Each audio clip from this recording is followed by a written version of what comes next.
தொண்டையில் மீன் முள் சிக்கினால் என்ன செய்ய வேண்டும் என்பதை பற்றி இந்த பதிவில் பார்க்கலாம். சிறியவர்கள் முதல் பெரியவர்கள் வரை விரும்பி சாப்பிடும் மீன் முள் வாயில் குத்தினாலோ அல்லது அதை முழுங்கிவிட்டாலோ என்ன செய்ய வேண்டும் என்பதை இந்த பதிவில் பார்க்கலாம். முதலில் தொண்டையில் மீன் முள் சிக்கினால் சத்தமாக இரும்ப வேண்டும் அல்லது ஒரு பெரிய வாழைப்பழத்தை விழுங்குவது நல்லது. வாழைப்பழம் சாப்பிடுவதால் வாழைப்பழம் முள்ளை வயிற்றுப்பகுதிக்கு கொண்டு சென்று விடுகிறது.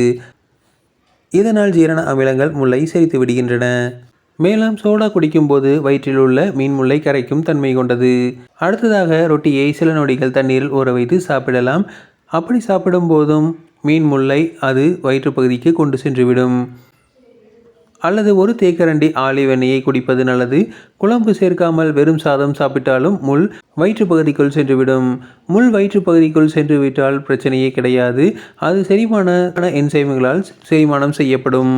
மாறாக மார்பு வலி, சளியில் இரத்தம், தொண்டையில் வீக்கம் மற்றும் சிராய்வு எதையும் சாப்பிடவோ அல்லது குடிக்கவோ முடியவில்லை என்றால் உடனடியாக மருத்துவரிடம் செல்வது நல்லது.